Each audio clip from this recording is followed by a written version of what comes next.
He told her he was a poor man. She told him she was just a simple girl. Both of them were lying, and neither of them knew the other was running the exact same test. There is a kind of love that begins with a lie, not the kind of lie that destroys, but the kind that is born from fear, from too many broken promises, from too many people who left the moment they saw the real you. Karim had been hurt so many times that he stopped believing in honest hearts. Zara had been used so many times that she stopped trusting expensive words. So when they finally met each other, they did what people who have been broken always do. They tested each other at the same time, without telling the other. And what happened next shook them both to the core. Sit back, do not move. This story will stay with you long after it ends. Before we start, type yes in comment. If love should be tested, no, if it shouldn't. The city of Kano was loud that morning. Traffic screamed outside the tall glass buildings, street vendors shouted over each other, generators rumbled in the heat. But inside the offices of Hausa Prime Enterprises, the largest privately held conglomerate in northern Nigeria, it was completely silent. Not the kind of silence that comes from peace, the kind that comes when people are afraid. 37 floors above the city, a man stood at the floor-to-ceiling window and looked down. He was 32 years old. He wore a plain white kaftan, no jewelry, no watch, nothing that announced who he was. But his name alone could stop a room. Karim Abdullahi, sole heir to the Abdullahi Group, a fortune valued at over 4 trillion naira. And he was staring at the city below with the eyes of a man who had everything and trusted no one. It had not always been this way. 3 years ago, Karim had loved a woman named Hadiza. She was beautiful. She was educated. She spoke of the future like it was a gift she wanted to share with him. He had trusted her completely. On the night he planned to propose, the night he had prepared everything, he discovered something he could not unsee. Hadiza had been meeting with a rival businessman for months. She had been passing him private information about Karim's company. Business deals, investment plans, acquisition targets, everything Karim had confided in her. She had sold. The loss to the company was massive, but the loss inside Karim's chest was deeper, because she had not just betrayed the businessman. She had betrayed the man who had removed his armor for her, the man who had whispered his fears to her in the dark, the man who had believed that this time, this person was different. After Hadiza, Karim closed a door inside himself. He did not cry. He did not rage. He simply made a decision. Never again. For 2 years, he threw himself into work. He expanded the company into 3 new countries. He acquired 4 struggling businesses and turned them profitable. He became the kind of man that entire boardrooms went quiet for. But every night, when the meetings were over and the offices emptied, he sat alone in that silent penthouse. And he felt nothing. His mother, Hajia Mariam, watched this with a breaking heart. One evening, she came to him with tea and sat down beside him. Hajia Mariam, Karim, you are becoming a machine. He did not look up from the file he was reading. Karim, machines do not get hurt. She placed her hand over his. Hajia Mariam, no, but they also do not live. There was a long silence. Hajia Mariam, your uncle has a small business in Zaria, a trading company. He needs a manager for 6 months while he recovers from his surgery. I want you to go. Karim looked at her. Karim, as who? Hajia Mariam, as a man. Not as the heir to Abdullahi Group, as Karim. Just Karim. She reached into her bag and placed a worn leather wallet on the table. Inside it, a simple ID card, a modest employee registration, a name, Karim Musa. Hajia Mariam, go and live among ordinary people. Let them see you without the title, and let yourself see them without suspicion. Hajia Mariam, if you find a woman who loves Karim Musa, a man with nothing, then you will finally know she loves you, not what you own. Karim stared at the ID card for a long time. Then he picked it up. What Karim did not know, what nobody knew, was that 140 kilometers away in the city of Zaria, a young woman was making a very similar decision. Her name was Zara. She was 28 years old. and she had been hurt in a way that had quietly changed everything about how she moved through the world. 3 years ago, Zara had fallen in love with a man named Babatunde. He was charming, well-spoken, always well-dressed. He told her he loved her. He said she was different from other women. He said she was the one. But when Zara's father lost his business and their family fell into poverty, Babatunde stopped calling. 1 week, then 2 weeks, then a month. Until finally she heard from a mutual friend that Babatunde had gotten engaged to a senator's daughter. He never even told her himself. She learned it through a WhatsApp status update, a photo of him and the senator's daughter, smiling at their introduction ceremony, him in Agbada, her in gold iro. Zara had stared at that photo for a full minute without blinking. Then she switched off her phone, went to bed, and quietly decided something. She would never again allow a man to love her money first and her second. She would find out who a man really was before she gave him her heart, and she would do it her way. Which is why, when she arrived in Zaria to take a new job, she made a plan. She would not arrive as Zara Hassan, daughter of the late Hassan trading family. She would not mention her educational background, 2 degrees, graduated top of her class. She would not mention that she had worked as a senior consultant for an international firm. She would arrive as just Zara, a simple girl, new in town, looking for work. And whatever man came close to her, she would watch how he treated her when he thought she had nothing. Because that, she had learned, was where the truth lived. She is also running a test. The trap is set from both sides. The morning Zara walked into Alameen Trading Company to inquire about a job was the same morning Karim arrived from Kano to begin his 6-month assignment. Neither of them knew the other. Neither of them knew what was about to begin. The receptionist, an older woman named Mama Hawa, watched them both walk in through separate doors within 30 seconds of each other, and she smiled to herself. Some things, she believed, were not coincidence. Zara was sitting in the small waiting area outside the manager's office when Karim walked past. He was dressed plainly, a simple Ankara shirt, dark trousers, flat shoes with a small scuff on the right toe. He carried a brown envelope under his arm the way a man carries a document he is slightly nervous about. Zara noticed him immediately, not because he was especially handsome, though he was, but because of the way he walked. There was something in his posture, something contained, like a man who was used to a much larger space but was trying very carefully not to show it. She filed that observation quietly in the back of her mind and said nothing. Zara already notices something. She is sharp. Viewer senses the game beginning. Karim noticed her too.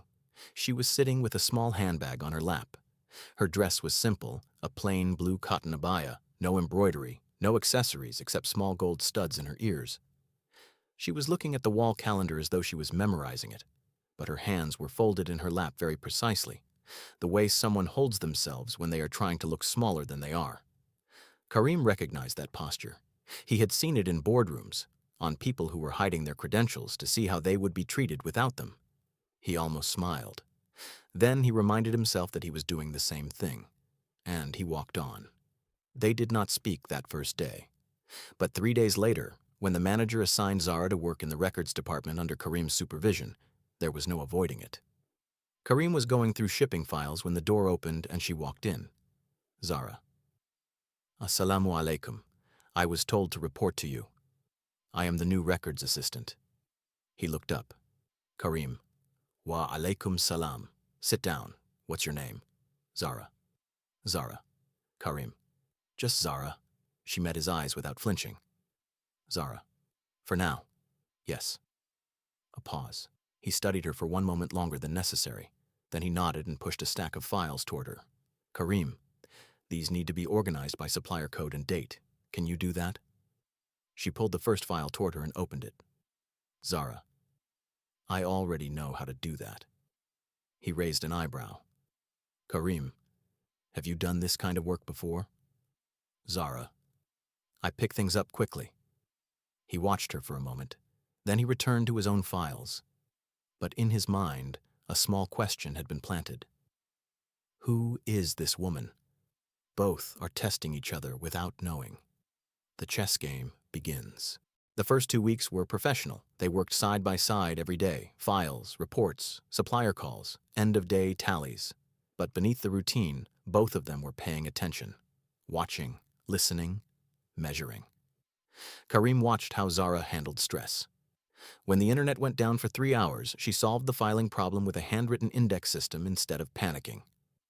When a difficult supplier called and spoke rudely, she remained calm, solved the problem, and then said quietly, "He does not own my mood." Karim found himself watching her more than the files. Zara, meanwhile, was watching something different. She was watching what Karim did when no one important was watching. She noticed that he always held the door for the cleaning staff. She noticed that when Mama Hawa brought lunch to the office, he always said thank you and meant it. She noticed that when a junior worker made a mistake, he corrected them quietly, not in front of others. These were not the habits of an ordinary man. These were the habits of someone who had been taught, deeply, consistently, to respect people, not taught to perform respect, taught to feel it. A small voice inside her said, "This man has been raised by someone who loved him correctly." She noted it and said nothing, because Zara's test was not yet done. At the end of the 3rd week, something unexpected happened. Karim was working late, alone in the records office, when he heard a sound from outside. He opened the door. Zara was standing in the corridor, pressing her hand against the wall. Her breathing was shallow. Her face was pale. He was beside her in 3 steps. "Karim, what happened?" She shook her head slightly, not looking at him. "Zara, I'm fine." "Karim, you are not fine." He looked at her hands. They were trembling. "Karim, when did you last eat?" A long silence. "Zara, this morning." It was 7 in the evening. He did not say anything else. He simply turned, went to the small staff kitchen, and returned with a glass of water and the pack of peanuts he kept in his drawer.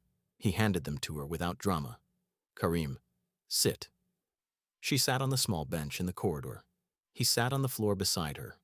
Not on the bench, on the floor, back against the wall, as though they were 2 equal people in a difficult moment.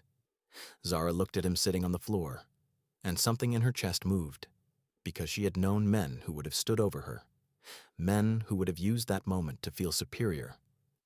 But this man had sat down beside her, on the floor, as though her level was where he wanted to be. They sat in silence for a few minutes. Then he spoke.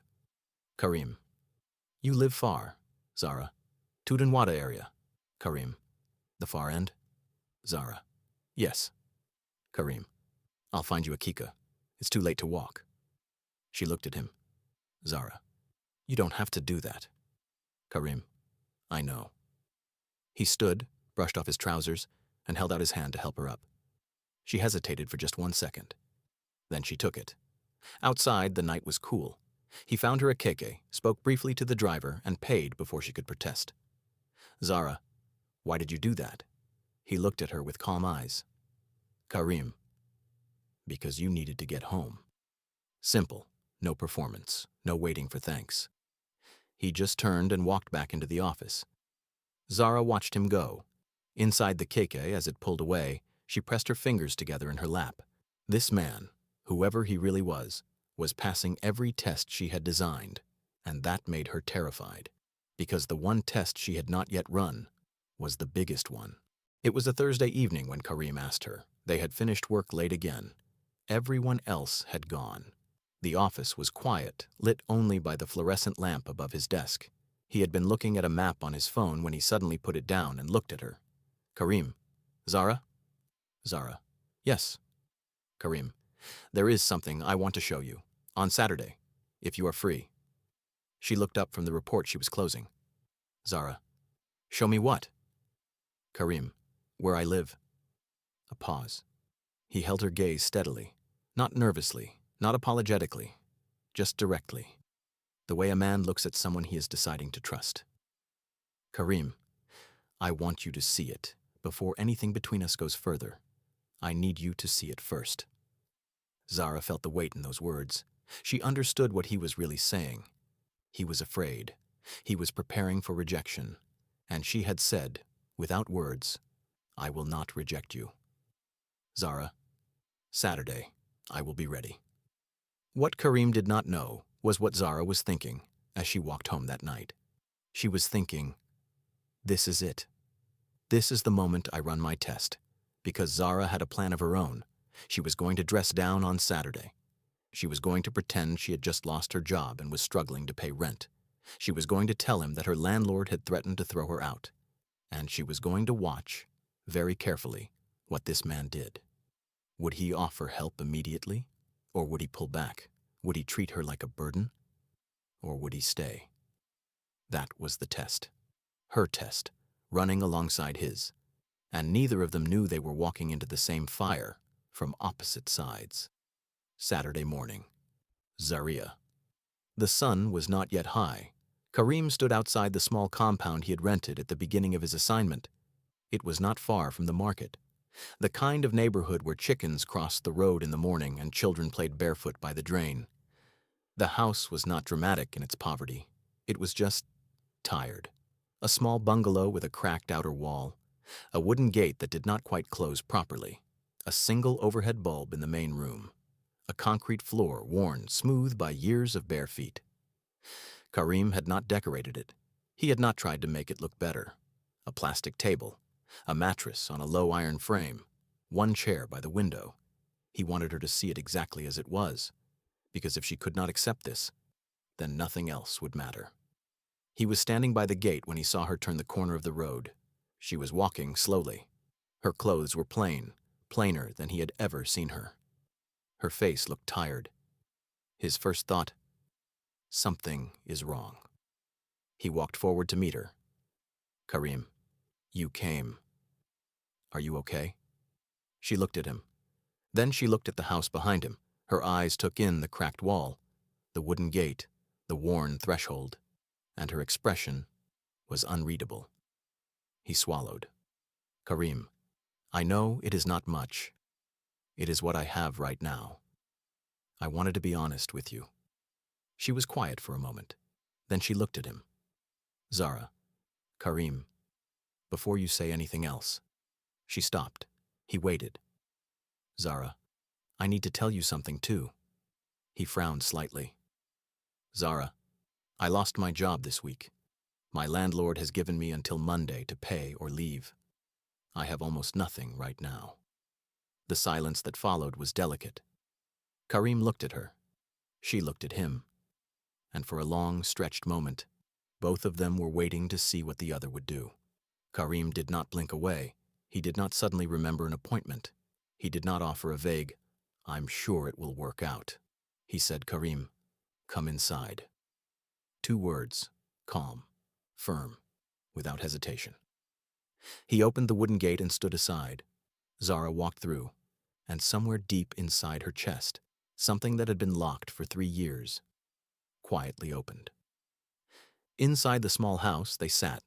Karim boiled water for tea on the small gas stove. Zara sat on the plastic chair and looked around the room. There was almost nothing here, and yet it was tidy. The floor was swept. The mattress was neatly made. There was a small Quran on the table by the bed, and beside it, a pen and a notebook open to a page full of handwriting. She leaned slightly to see what was written. It was a list. Not of business figures or plans. It was a list of things to be grateful for. And at the top of the list, in careful handwriting, 1. Still breathing. 2. Today, I helped someone without expecting anything back. 3. I did not become what hurt me. Zara stared at that list. Then she looked up at Karim, who had his back to her, stirring the tea. And she thought, whatever this man is hiding, whatever secret is living behind those contained eyes, his character is not hiding at all. His character is right here, on this page, in this room, in those 2 words. Come inside. He brought 2 cups of tea and set one in front of her. Then he sat on the low edge of the iron bed frame, elbows on his knees. Karim, tell me about your landlord. What day exactly did he give you? Zara looked at him carefully. Zara, Monday. He said Monday morning. Karim, how much? She told him a number. He nodded slowly. Karim, I can help with that. She shook her head immediately. Zara, no, I did not come here for money. Karim, I know. That is why I'm offering it. She stared at him. Karim, not as a favor, not as debt, as something one human being does for another when they are in front of them, and they can. The silence stretched. Then Zara said something she had not planned to say. Zara. Karim. Yes. Zara. Why are you so careful with people? He looked up. Zara. The way you treat the cleaning staff, the way you correct people privately, the way you just see people. Why? He was quiet for a long moment. Karim. Because I was not always careful. I trusted people completely once, and I paid for it. He paused. Karim. After that, I made a decision. If I was going to be around people, I would treat them the way I wished I had been treated, not because they would do the same for me, just because it was right. Zara held her cup with both hands. She did not say, I understand. She did not say, I have been there too. She simply nodded, and in the small language of people who have both been broken, that nod said everything. They sat in that small room for 3 hours. They talked about nothing important. Work, food, the neighborhood. A funny moment that happened at the market, and then about things that were important. Family, pain, what it means to start over. Outside, the afternoon moved slowly. The sound of children playing drifted through the window. A goat bleated somewhere down the road. It was an ordinary afternoon, but neither of them would ever forget it. When it was time to leave, Zara stood and adjusted her clothes.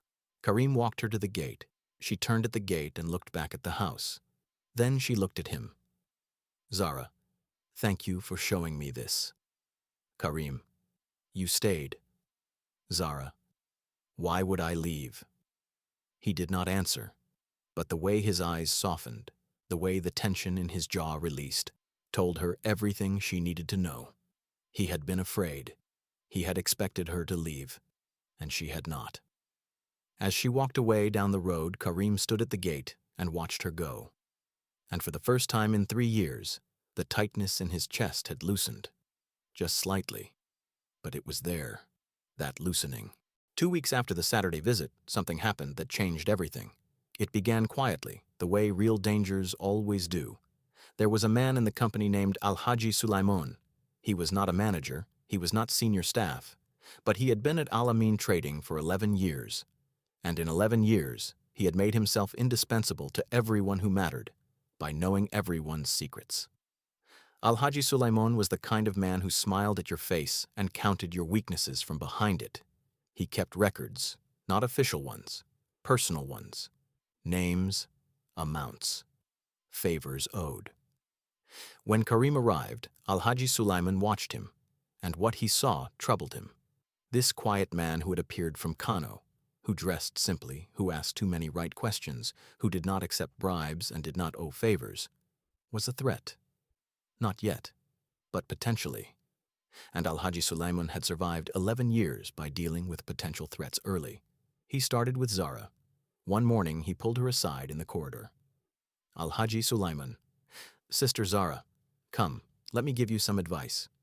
His voice was warm, avuncular, the voice of a man who had rehearsed concern. Al-Haji Sulaiman, this manager, Karim Musa, I know you two have become friendly. Be careful. Zara, what do you mean? Al-Haji Sulaiman, I have heard things, from Kano, about why he really came here. He is not just a manager. He came here to investigate the company. He was sent by someone to find irregularities and report them. Zara kept her face still. Zara, where did you hear this? Al-Haji Sulaiman, people talk, and people who are close to the person being investigated. He let the sentence hang. Al-Haji Sulaiman, they sometimes get caught in the net, even if they are innocent. He walked away. Zara stood in the corridor for a long moment. Her mind was running fast. Was it possible? Was Karim really here on some kind of mission? Was his humility, his simplicity, not the real thing, but a cover? She thought of the notebook by his bed. I did not become what hurt me. She pushed the doubt down, but it did not disappear completely. That evening, Karim noticed something was different. Zara was still professional, still polite, but there was a distance, a careful, deliberate distance, the way someone holds a candle slightly further from the wind. He noticed. He did not push. But that night, sitting in the small house, he felt the familiar fear return. Something was changing, and he did not know what. He picked up his phone to call his mother, but instead, he held it, and for the first time, he asked himself a question he had been avoiding. How long can I keep this up? He was the heir to Abdullahi Group. He was living in a one-room bungalow. The woman he was beginning to care for did not know who he was, and someone, somewhere, was already watching him. He could feel it. The next morning, Karim arrived at the office to find three things waiting for him. First, an envelope on his desk with no name on it. He opened it. Inside was a single printed page. On it were printed his real name, his real company, his real position. Karim Abdullahi, heir, Abdullahi Group. Net worth, 4 trillion naira. Beneath it, handwritten, "We know who you are. Leave quietly or we will make this complicated." Karim read it once, then he folded it carefully and put it in his inside pocket. His expression did not change. Second, Zara was not at her desk.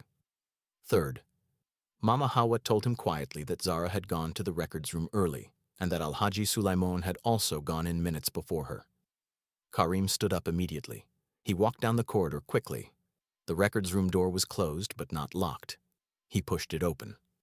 Zara was standing at the filing cabinet. Al-Haji Sulaiman was behind her, too close, speaking in a low voice. "Al-Haji Sulaiman, I am only saying that if you tell me what you have heard him say about the Katsina accounts." He stopped when the door opened. Karim looked at him, then at Zara. Her face was tight, controlled. She had not been speaking. She had been listening, cornered.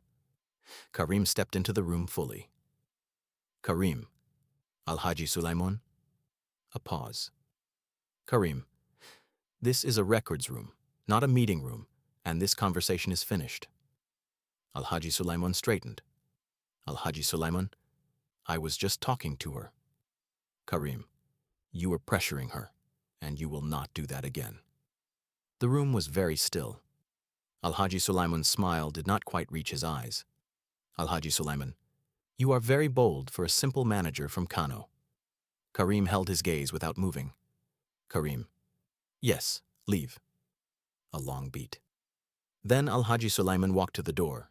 He paused at the threshold, and without looking back, he said quietly, "Al-Haji Sulaiman, you should both be very careful." He left. The door swung shut. Karim turned to Zara. "Karim, are you okay?" She looked at him, and there it was, the question that had been sitting in her chest since the corridor yesterday. The seed Al-Haji Sulaiman had planted. She made a decision. "Zara, Karim, who are you?" The room went completely quiet. He did not look away. He did not pretend not to understand. He simply said, "Karim, not here. Tonight. I will tell you everything." A beat. "Karim, but first, I need to ask you something too." She frowned slightly. "Karim, your landlord, the job you said you lost. Was that real?" The silence that followed was the longest of the entire story. Both of them standing in a small records room in Zaria. Both of them holding secrets. Both of them knowing, for the first time, that the other one knew. Zara held his gaze, and then, slowly, she said, "Zara, no, it was not real." Another beat. "Zara, but your house was." Karim, "No." The quiet in that room was not angry. It was not hurt. Not yet. It was something stranger. It was two people slowly recognizing themselves in each other. Two people who had been so badly burned that they had both built the same armor and worn it into the same room at the same time. Karim took a slow breath. "Karim, tonight, everything, I promise." She nodded once. Then she turned back to the filing cabinet, and Karim walked back to his desk. both of them holding something fragile now. Not a secret, something much more delicate. The beginning of the truth. Tonight, Karim was going to tell Zara the truth, that he was not a simple manager, that the house she had stood inside, with the cracked walls and the single bulb, was not his real home, that the man she had begun to trust was the heir to 4 trillion naira, and Zara was going to tell him the truth, that she was not a simple girl who had just lost her job, that she had her own secrets, her own family, her own world. But before that conversation could happen, Alhaji Sulaiman was going to make his move. The threat in the envelope was just the beginning. What he had planned next would put both of them in real danger. And in that danger, they would discover things about each other that no test could ever reveal. Before we continue, I want to ask you something. Both Karim and Zara were testing each other. Both of them lied, with good reason. Both of them were trying to protect their hearts. So tell me in the comments, who was more wrong, Karim or Zara? And if you had been in their position, would you have run the same test? Drop your answer below. The evening air in Zaria was cool and still. The market noises had faded, dogs barked somewhere in the distance. The generator at the end of the road hummed steadily. Zara arrived at the small house at 7:30. The wooden gate was open. A single light burned inside. She stood at the entrance for a moment before stepping through. Inside, Karim was sitting at the plastic table. There were 2 cups of tea already made. He had swept the floor. The small room looked the same, worn, humble, but he had clearly prepared for her arrival. He stood when she entered. Karim, you came. Zara, I said I would. She sat on the plastic chair. He sat on the edge of the iron bed frame, the same way he always sat, elbows on his knees, hands folded, the posture of a man about to say something true. For a moment, neither of them spoke. The tea steamed between them. Then Karim looked at her and said, Karim, I will go first. She nodded. He took a slow breath. Karim, my name is not Karim Musa. A pause. Karim, my full name is Karim Abdullahi. I am the only son of Alhaji Ibrahim Abdullahi, the founder and chairman of Abdullahi Group. Our company operates across 11 countries. Our portfolio includes energy, logistics, agriculture, and real estate. He did not look away. Karim, I am worth more money than I will ever be able to spend in my lifetime. The room was completely silent. Zara did not move. Karim, 3 years ago, a woman I loved used my trust to destroy part of my company. She was not with me for love. She was with me for access. After that, I stopped believing that anyone could genuinely love me without knowing what I had. Karim, my mother suggested this. Come to Zaria. Live simply. Be nobody. And if someone chooses you when you have nothing, then you will know it is real. He looked at the worn floor. Karim, I came here as a test, and then I met you, and the test stopped feeling like a test. He looked up at her. Karim, I know I had no right to hide this from you. I know you may feel deceived. I am not asking you to understand immediately. I am only asking you to hear the full truth tonight, and then decide whatever you need to decide. Silence, long, heavy, but not cold. Then Zara placed her hands flat on the table. Zara, my turn. She looked at him steadily. Zara, my full name is Zara Hassan. My father was Alhaji Musa Hassan. He ran Hassan Trading Company for 30 years. We were a wealthy family. Then we were not. Zara, 3 years ago I was with a man named Babatunde. I believed he loved me. When our family lost everything, he left without a word. I found out he was engaged to someone else through a photo on his phone status. Her voice was calm, but her fingers pressed flat against the table. Zara, after that, I made a rule. Before I trust any man, I test him. I watch how he treats me when he believes I have nothing. The landlord's story, the lost job, all of it. It was designed. I wanted to see what you would do. Zara, you said come inside. 2 words, no hesitation, no calculation. Just come inside. Her voice softened. Zara, I have been testing men for 3 years, Karim. You are the first one who passed without even knowing there was a test. The room was quiet for a long time. Karim looked at her, really looked at her. Then a sound came out of him that surprised them both. He laughed, not a mocking laugh, not an uncomfortable one, a genuine, quiet, slightly disbelieving laugh, the kind that comes when something is so unexpected and so perfectly true that the body does not know what else to do. Karim, we were both testing each other. Zara, at the same time. Karim, in the same room. Zara, without telling each other. Another silence, and then Zara also smiled, just slightly, just barely. But it was there. Zara, we are both idiots. Karim, careful idiots. Zara, broken idiots. Karim, yes. The smiles faded slowly, and what was left between them was not awkwardness. It was something cleaner, something that felt like honesty finally exhaling after holding its breath for a very long time. But Zara was not ready to close the chapter yet. She looked at him. Zara, I am not angry. He waited. Zara, but I need to ask you something honestly, not as the woman you were testing, as me. Karim, ask. Zara, if I had failed your test, if I had walked away from that house, would you have forgotten me completely? Would I have just been another woman who chose comfort over you? Karim was quiet. He thought about it honestly.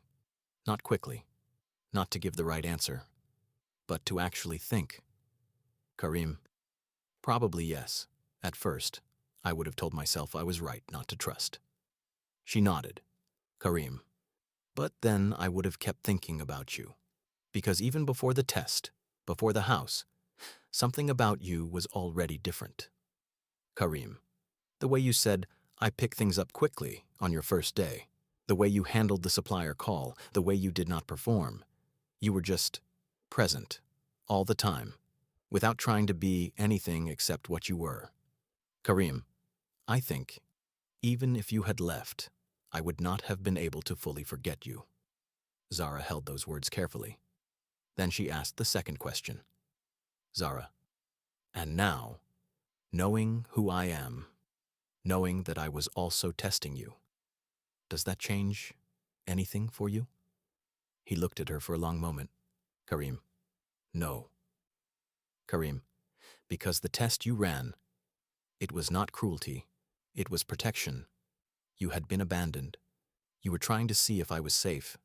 I understand that. I was doing the same thing with different furniture. A pause. Karim, what changes for me now is not what I feel about you. What changes is that I no longer have to wonder if what I feel is real. He looked at her directly. Karim, you knew I was poor. You believed it completely, and you stayed. That is not a test result. That is character. Zara was quiet for a long time. Then she looked at the small notebook still sitting by his bed. The list. The handwriting. I did not become what hurt me. She looked back at him. Zara, I think I want to know you. The real you. Not the trillionaire. Not the heir. Just the man who writes gratitude lists in a one-room house at night. Karim was still. Then he said very quietly, Karim, that man, you already know. They sat in that small room for 2 more hours. They talked, really talked, for the first time with no hidden layers, about their families, their failures, their fears, about what they wanted from life beyond money and titles and success. When Zara finally stood to leave, it was past 10 o'clock. At the gate, she turned. Zara. Karim. Karim. Yes. Zara. How long are you here for? Karim. 3 months left on the assignment. She looked at the house one more time. Zara. Then for 3 months, this house is real. You are who you are here, and I will be who I am. He did not fully understand what she meant yet, but he would. She walked away into the night, and Karim stood at the gate for a long time, watching the road long after she had disappeared. He went inside. He sat on the bed. He opened the notebook, and under the old list, He added a new line. 4. Tonight, someone saw everything and stayed. The next morning began like every other morning. The market opened. Workers filed into Alameen trading. Tea was made. Files were opened. The day began. But Al-Haji Sulaiman had not slept. He had been thinking. He had sent the envelope, the threat, expecting Karim to disappear quietly. That was how it usually worked. A man who was hiding something, when threatened with exposure, would leave. But Karim had not left. He had come to work the next morning. Same plain Ankara, same flat shoes, sat at his desk, opened his files, as if the envelope had never arrived. This bothered Al-Haji Sulaiman deeply, because in his experience there were only two kinds of men who did not run when threatened. Men who had nothing to lose, and men who had so much that losing a little did not frighten them. He was beginning to believe Karim was the second kind, so he changed his plan. He could not remove Karim by frightening him. He would remove him by discrediting him. That afternoon, Al-Haji Sulaiman went to the branch manager, a man named Al-Haji Tukur, and sat across from him with a very serious expression. Al-Haji Sulaiman, Tukur, I need to tell you something in confidence. Al-Haji Tukur leaned forward. Al-Haji Sulaiman, the manager, Karim Musa. I have discovered that he has been falsifying supplier records, small amounts, changing figures on invoices, taking the difference. Al-Haji Tukur frowned. Al-Haji Tukur, do you have proof? Al-Haji Sulaiman, I have a printed comparison, the originals in the file against what he has been submitting to head office. He placed a folder on the desk. Al-Haji Tukur opened it. He studied the figures for a long time. Then he looked up slowly. Al-Haji Tukur, where did you get these originals? Al-Haji Sulaiman, the records room. He keeps the altered versions. The originals are filed under a different code, one he apparently thought no one would check. What Al-Haji Tukur did not know was that the originals in that folder were not real. Al-Haji Sulaiman had printed them himself. He had altered the numbers the night before. He had created false evidence from nothing. 11 years in that company had taught him exactly how to make a lie look like documentation. By 3 o'clock that afternoon, word had reached Karim. Mama Hawa came to the records room where he and Zara were working. She kept her voice low. Mama Hawa, Karim, Al-Haji Tukur wants to see you. Now, he does not look happy. Karim stood immediately. Zara looked at him. Zara, oh, what is happening? Karim, I don't know yet. He looked at Mama Hawa. Karim, did he say what it was about? Mama Hawa, fraud. He said fraud. Zara stood up immediately. Zara, I am coming with you. Karim, no. Zara, Karim, not yet. Let me hear what is being said first. He adjusted his shirt, picked up nothing, and walked to the manager's office. Inside Al-Haji Tukur's office, Karim sat across from the manager. Al-Haji Sulaiman sat to one side, his hands folded, his face the picture of regretful concern. Al-Haji Tukur pushed the folder across the desk without speaking. Karim opened it. He looked at the figures. He read every page slowly. His face gave nothing away. Then he closed the folder, set it back on the desk, and looked at Al-Haji Tukur. Karim, these documents were fabricated. Al-Haji Tukur blinked. Karim, I have the actual originals in the records room, time-stamped, filed correctly, exactly as they came from the suppliers. What is in that folder does not match anything in our system. Whoever created these made a small mistake. He pointed to a line near the bottom of the last page. Karim, this invoice number, it follows the sequence of our current month series, but it is dated 3 months ago. Our numbering system only moved to this series 6 weeks ago. That is a timeline error. Whoever printed this did not check the invoice history carefully enough. Silence.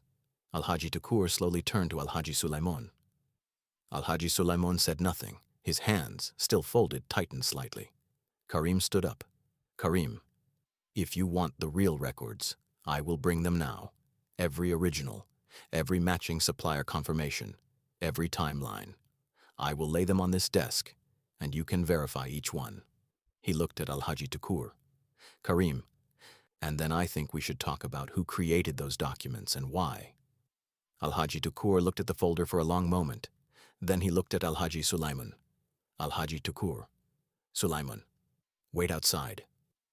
Alhaji Sulaiman stood slowly. He walked to the door. His face was still composed, but his hands, at his sides now, were trembling slightly. Karim spent the next hour bringing every original document from the records room. He laid them on Alhaji Tukur's desk in order, invoice by invoice, date by date, the matching supplier emails, the delivery confirmations, the payment acknowledgments. All of it was clean. All of it was correct. All of it had been maintained with the kind of careful accuracy that came from someone who knew exactly what they were doing. By the time he finished, Alhaji Tukur had said very little, but his expression had changed. The fabricated documents were clearly fabricated, and the person who had brought them, who had insisted on them, was sitting outside. While Karim was in the manager's office, Zara was not sitting still. The moment he walked out of the records room, she had gone to Mama Hawa. Zara. Mama Hawa, in your 11 years here, Alhaji Sulaiman. What does he do when he wants someone removed? Mama Hawa looked at her for a moment. Then she sat down, and she began to talk. She told Zara about 3 other people, a senior accountant 7 years ago, accused of misappropriation, left quietly, a female supervisor 4 years ago. Her reputation was damaged with a whisper campaign. She resigned. A junior manager 2 years ago, a folder of evidence appeared. He was dismissed. All 3 had been preceded by Alhaji Sulaiman having a quiet word with the branch manager. All 3 had involved documents that no one examined too carefully. Zara listened to all of it. Then she said, Zara, where does he keep his personal files? Mama Hawa looked at her for a long time. Then she pointed. Mama Hawa. Bottom drawer. Left side. His desk has a lock, but the key, he keeps it on the same ring as the main office key, which is currently on my hook, because he asked me to hold it when he went to Tukur's office. A pause. Mama Hawa looked at the ceiling. Mama Hawa. I am going to make tea. I will be in the kitchen for the next 15 minutes. She stood up and walked away without another word. Zara did not waste a second. She took the key ring from the hook. She walked to Alhaji Sulaiman's desk. She opened the bottom left drawer, and what she found inside stopped her breath. It was not just records of this case. It was a system. 12 separate folders, labeled with names. Each folder contained the name of the target, the accusation that had been used, the fabricated document, and notes on the outcome. Years of it. Methodical, organized, patient. Alhaji Sulaiman had been removing people from this company for 11 years, anyone who threatened his position, anyone who got too close to the accounts he quietly managed, anyone who asked questions he did not like. And at the back of the last folder, a separate, smaller envelope. Inside it, bank transfer receipts, to accounts that did not belong to the company. Small amounts, consistent, monthly, for years. Zara stared at it. This was not a man who occasionally made trouble. This was a man who had been quietly stealing from the company for over a decade and protecting himself by destroying anyone who might find out. She took the key folder and the bank receipts. She locked the drawer. She returned the keys to the hook. Then she walked directly to Alhaji Tukur's office. She knocked once, opened the door. Karim was still inside, standing by the desk. Alhaji Tukur looked up with a frown. Alhaji Tukur? This is a private meeting, Zara. I know. I apologize for interrupting. But what I have in my hand is more important than anything currently on your desk. She placed the folder and the receipts in front of Alhaji Tukur. Zara. Alhaji Sulaiman has been doing this for 11 years. Karim is not the first target. He is just the most recent one. She laid out every folder, name by name, the targets, the accusations, the outcomes, and the bank receipts. By the time she finished, the room was completely silent. Alhaji Tukur was staring at the desk. Karim was looking at Zara, not with surprise, with something else, something that looked very much like awe. Alhaji Sulaiman was called back into the office 30 minutes later. He walked in with the same composed expression, the same folded hands, the same prepared face. He saw Alhaji Tukur. He saw Karim standing to one side, and then he saw the folders on the desk. He recognized them immediately. His face did not collapse at once. It was slower than that, like a wall that has been weakened from the inside, holding shape for one moment, and then quietly giving way. Al-Haji Tukur looked at him with eyes that had aged 10 years in 30 minutes. Al-Haji Tukur? Sit down, Sulaiman. He sat. Al-Haji Tukur. I have been sitting in this office for 14 years. I have trusted you, given you access, listened to your advice, defended you to people who warned me about you. He tapped the folders. Al-Haji Tukur. 12 people, 11 years. Tell me, were any of the accusations real? Al-Haji Sulaiman said nothing, which was answer enough. Al-Haji Tukur. You are suspended immediately pending a full investigation. Security will escort you out. Your access to all company systems and files is revoked as of this moment. He looked at the bank receipts. Al-Haji Tukur. The financial irregularities will be referred to the relevant authorities. Al-Haji Sulaiman sat perfectly still for a long moment. Then he stood. He did not speak. He did not argue. He did not look at Karim or Zara. He simply walked to the door, opened it, and walked out into the corridor where 2 security guards were already waiting. The door closed behind him. The office was very quiet. Then Al-Haji Tukur looked at Karim. Al-Haji Tukur. I owe you an apology. Karim. No. You acted on the information you had. That is what you should have done. Al-Haji Tukur nodded slowly, then his eyes moved to Zara. Al-Haji Tukur. And you, how did you know where to look? She held his gaze. Zara. I asked the right person, the right question. He studied her for a moment. Al-Haji Tukur. What is your full background? Your actual qualifications? She paused. Then for the first time in Zaria, in front of someone other than Karim, she answered that question honestly. That evening, for the first time in months, Karim called his mother, not his uncle, not the business team, his mother. She picked up on the second ring. Hajia Mariam. Karim. Karim. Mama? A pause. She waited. Karim. I found her. The silence on the other end was brief and warm. Hajia Mariam? Tell me about her. He sat on the edge of the iron bed. He looked at the ceiling, the same ceiling he had stared at for months, and he told his mother everything. Not the facts. He told her the truth. He told her about the way Zara sat, precisely like someone trying to take up less space than she deserved. He told her about the supplier call and the phrase she used, "He does not own my mood." He told her about sitting on the floor in the corridor beside a woman who had refused to accept help but needed it. He told her about the double test and how he had discovered it, and how instead of making him angry, it had made him feel less alone than he had in years.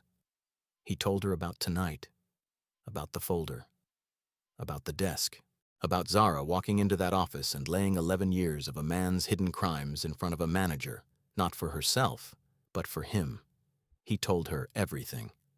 When he finished, his mother was quiet for a long time. Hajia Mariam, this woman, when she walked into that office today, did she know you were wealthy? Karim. Yes, I told her last night. Hajia. Mariam. And she still went to find the evidence herself. She still fought for you. Karim. Yes. Another silence. Hajia Mariam. Karim. Karim. Yes, Mama. Hajia Mariam. She did not fight for the trillionaire. She fought for the man who sits on the floor next to someone who is struggling. He was quiet. Hajia Mariam. The test is over, my son. Don't make her wait too long.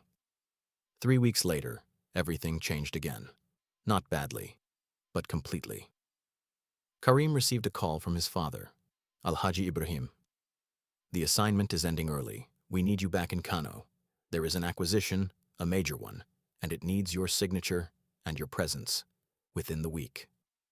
Karim sat with the phone against his ear, looking at the small house, the plastic table, the iron bed, the notebook. He thought of the afternoon light coming through the single window. He thought of Zara's voice in this room, the way she had said, "This house is real. You are who you are here." Karim, I understand, Baba. I will be there. He put the phone down. Then he sat very still for a long time, because he knew what this meant. The assignment was over. Karim Musa, the simple manager, was going to disappear. And in his place, Karim Abdullahi. Air, boardrooms, luxury.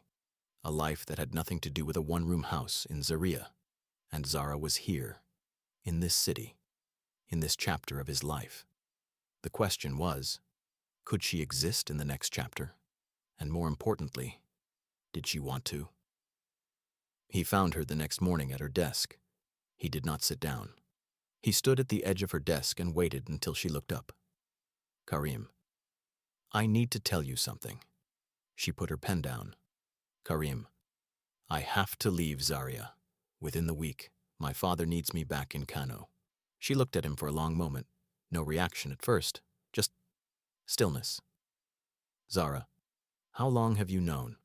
Karim, yesterday. Zara, and you came to tell me immediately. Karim, yes. She looked down at her desk. He took a breath. Karim, I want to ask you something. Not as a manager, not as someone who is leaving, as a man who is asking a question that matters a great deal to him. She looked up. Karim, what happens to us when I leave? The directness of it made her breath catch slightly. She was quiet for a moment. Then she said, Zara, that depends on what you are asking. Karim, I am asking if you will let me come back, properly, not as a manager, as Karim Abdullahi, with everything that comes with that name, coming to ask your family's permission to know you. Officially. Silence. Zara, my family is small now, my mother and one brother. Karim, then I will come to them, with mine. She looked at him for a long time. Then she said something he did not expect. Zara, Karim, do you know why I designed my test the way I did? Karim, to see if a man would stay when you appeared to have nothing. Zara, yes, but also because I needed to know if a man would still see me when I was small, not when I had dressed well or achieved well or presented well, when I was nothing, when I was just a tired girl carrying a heavy bag. She looked at him. Zara, you sat on the floor. He said nothing. He remembered. Zara, that is why the answer is yes. Come and meet my mother. On the evening before Karim left Zaria, he invited Zara to the small house one last time, not for a dramatic occasion, just to sit. They had tea again, from the same kettle, the same cups, sitting in the same positions, she on the plastic chair, he on the edge of the bed. But everything felt different, because they both knew this version of their story was ending tonight. Tomorrow, Karim Musa would be gone. The plain Ankara shirts, the flat-scuffed shoes, the worn floor and single bulb, and in his place, Karim Abdullahi would begin. With all of that. Zara looked around the room slowly. Zara, this house taught me something I did not expect. Karim, what? Zara, that a space does not determine a person. I have been in expensive houses and felt nothing. I have sat in this room and felt more seen than I have in years. Karim was quiet. Zara, I think the test I ran was wrong. He looked at her. Zara, not because it was designed badly, but because I thought poverty would reveal character. And it did somewhat. But what actually revealed yours was not the house. It was the corridor. It was the floor. It was come inside. Zara, character is not revealed by a setting. It is revealed in the small seconds when no one is watching and there is no test and there is no audience. Just, what do you do? She looked at him. Zara, in every one of those seconds, you did the right thing, without thinking, which means it was not performance. It was you. Karim held her gaze. Then he said, Karim, the same is true of you. You defended me before you knew who I was. You dug through a decade of evidence for a man you thought was just a records manager. You fought for me when you had no obligation to. Karim, that is who you are. before titles, before history, before any of it. A long silence. Outside, the familiar sounds of the neighborhood, the generator, a radio somewhere, children's voices fading as night deepened. Zara stood to leave. At the gate, she stopped. She turned and looked at the house one last time. Zara, I am going to miss this house, he smiled. Karim, so will I. She started to walk away. Then, 3 steps down the road, she stopped, turned back once more. Zara. Karim. Karim? Yes. Zara. When you come back, bring your mother. She walked away. Karim stood at the gate until the road was empty. Then he went inside, sat on the bed, picked up the notebook. He turned to a fresh page, and he wrote, "This house is not where I lived. This is where I became honest." He closed the notebook, set it on the table, and for the first time, he left it there. He did not pack it. Some things belonged to the place where they were written. Kano, the Abdullahi family home. Not a house, a compound. Stone walls, a garden that had been tended for 30 years, the kind of place that held history in its walls. 2 families sat across from each other in the formal reception room. On one side, Al-Haji Ibrahim Abdullahi and Hajia Maryam, Karim beside them. On the other, Zara's mother, Hajia Fatima, and her brother, Usman. Hajia Maryam had insisted on going herself. She had said, "I will look at this woman with my own eyes before I say a single word." She had looked, for a long time, at the way Zara sat, precisely taking up exactly the space she deserved, no more, at the way she answered questions, directly, without performing, at the way she looked at Karim, not with hunger, not with calculation, but with something quiet and steady that Hajia Maryam recognized. It was the way she herself had looked at Al-Haji Ibrahim 36 years ago. Before the family left that day, Hajia Maryam had said 3 words to Zara. Quietly. Just between them. Hajia Maryam, "You are enough." And Zara, who had spent 3 years believing she needed to run tests to protect herself, who had spent 3 years being careful and watchful and armored, felt something release in her chest. 3 words. You are enough from the right person at the right time. Some things cannot be tested for. They simply arrive. The formal engagement was set for the following month. In the weeks between, Karim and Zara spoke every day. Not about the wedding details, about everything else.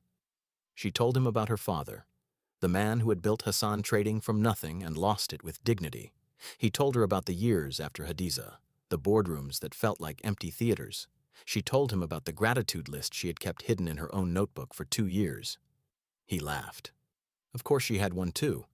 They talked about what kind of life they wanted, what they would keep, what they would let go. How to build something that was honest all the way to the foundation. One evening, during one of these calls, she asked, "Zara, do you ever think about that house, the one in Zaria?" Karim, "Every day." Zara, "What do you think about?" He was quiet for a moment. Karim, "I think about how much I had in that small room, how little I needed, and how, for the first time in a long time, I was just myself. No title, no guards, no performance, just a man with a kettle and a notebook and, eventually, the right person sitting across from him." A pause. Zara, "I went back last week." Karim, "To the house?" Zara, "The family who moved in was very kind. They let me stand in the room for a few minutes." Karim, "Was the notebook still there?" Zara, "Yes, on the table, exactly where you left it." Silence. Zara, "I read the last line." Karim, "And?" Zara, "I left my own line underneath it." Karim, "What did you write?" She was quiet for a long moment. Zara, "I wrote, 'I came here to test a man. I left knowing I had found one.'" Karim closed his eyes and said nothing, because some words do not need a response. They just need to be received. The wedding was held in Kano, not in a rented hall or a hotel, in the Abdullahi family compound, the garden that had been tended for 30 years. Hajia Maryam had insisted. She said, "The right love deserves to begin in a place that has seen long love. Under lights strung between old trees, family on both sides, children running between chairs, the evening air carrying the smell of good food and jasmine, Karim and Zara said their vows, quietly, without performance. Afterwards, Al-Haji Ibrahim, a man who, had built an empire and never once cried publicly, was seen by 3 separate people pressing his hand quietly to his eyes. No one mentioned it, but everyone saw. Later that night, after the guests had gone, Karim and Zara sat alone in the garden. The lights were still strung above them. The old trees stood around them. She looked up at the lights. "Zara, do you think we will ever stop testing each other?" He looked at her. "Karim, I think the tests we ran before, they came from fear. We were checking if the other person was safe." A pause. "Karim, the tests that come now, they will come from love. Not, are you safe? But are we growing? Are we still honest? Are we still choosing each other?" "Karim, those tests never stop, and they should not, because the day you stop testing love is the day you stop tending to it."